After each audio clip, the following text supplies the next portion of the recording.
For more than 40 years, inspectors general have provided independent and objective oversight of federal government operations. Offices of the Inspector General conduct audits, inspections, evaluations, and investigations in order to strengthen program integrity, promote operational economy and efficiency, and root out fraud, waste, and abuse, and as well as mismanagement across the federal government. IGs are accountable to the President, to their agencies, to this Congress, and as stewards of taxpayer dollars to the American people. IGs provide a lot of bang for the buck.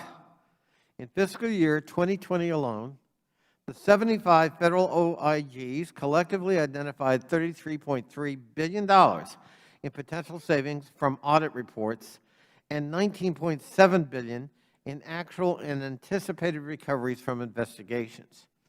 These potential savings from audits and investigations total $53 billion, amounting to a return on investment of $17 for every $1 invested in the IG. And IGs don't just investigate fraud and recoup money.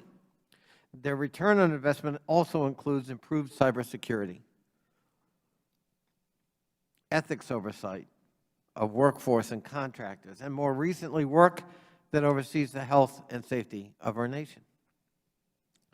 IGs do not make many friends when they speak truth to power. In fact, sometimes they make enemies. During the last year in office, unfortunately, President Trump executed a rash of politically motivated retaliatory personnel moves against IGs. He moved to replace one acting IG whose office was engaged in a review of misconduct or mismanagement by administration officials. The President publicly blocked a third, well-respected acting IG from serving as the head of the newly established pandemic oversight body.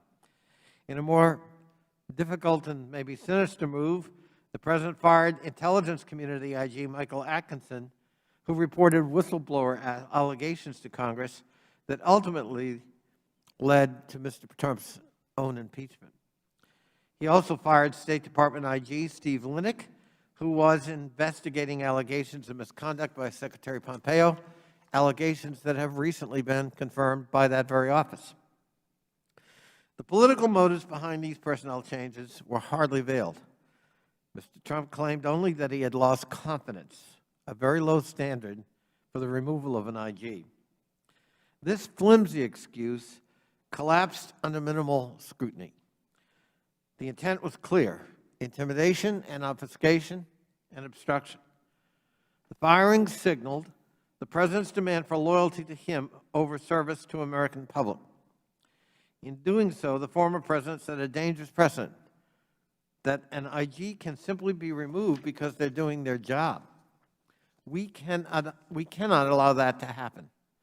If a President needs to remove an IG, if there's cause, the President should provide very specific reasons for that cause to Congress in writing. That's why I support Chairwoman Maloney's reintroduction of the IG Independence Act that includes provisions to require cause for removal of an IG. In some cases, issues of protecting an effective IG from removal were overshadowed by the absence of a permanent IG. During the former President's tenure, 14 OIGs were without a confirmed individual. In fact, 4 of those agencies never had a permanent IG for the entire duration of the administration. While previous administrations also had IG vacancies, President Trump was calculated in using the vacancies as a way to install acting IGs, sometimes with conflicts of interest. At both the State Department and the Department of Transportation, for example, IGs were installed as acting who served within the departments they were meant to oversee. Wearing dual hats, as we will hear from Mr. Lerner and Ms. Buller, undermines IG independence. In the absence of an appointed IG, we must sustain the office's independence by scoping the selection of qualified acting officials to hold their place. My Vice Chair, Ms. Porter, is championing the Accountability for Acting Officials Act that seeks to do just that. I've also said before that IGs must be pure as the driven snow. That's because if IGs are to hold agencies accountable and encourage whistleblowers to come forward, they must be above reproach themselves. Just this week, the Integrity Committee released a scathing investigation, not yet made public, that found one IG created a culture of witness intimidation at his/her agency. According to the investigation, the IG abused authority by ridiculing, belittling, and bullying her staff.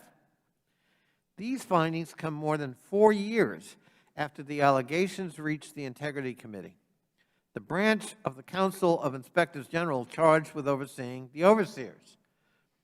This example is why I and former ranking member Mark Meadows introduced the Enhanced Whistleblower Engagement Act to ensure that OIG employees receive whistleblower training and direct the IG Council to identify best practices to promote timely and appropriate handling of alleged reprisals within an IG's office. Moreover, given the outlandish and inappropriate steps this particular IG took to evade Integrity Committee oversight, you can trust we'll be following up with legislation to make crystal clear that IGs must make documents and personnel available to the Integrity Committee in a manner commensurate to the access they're provided to oversee their respective affiliated agencies.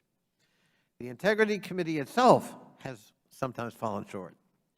To ensure the accountability of our IG community, we'll be reintroducing legislation today to codify and enhance administrative reporting reforms and to allow Congress greater insight into the Integrity Committee's operations.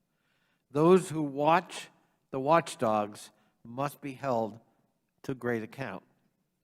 Similar legislation passed this committee without opposition in the last Congress, and I hope we can move quickly on a bipartisan basis once again in this Congress. Independent oversight by the IGs is essential to maintaining accountability and transparency in government. That independence was under constant attack in recent years. This hearing will examine some of the ways in which we can restore and bolster the framework of independence within the IG community, which benefits taxpayers and this nation every day.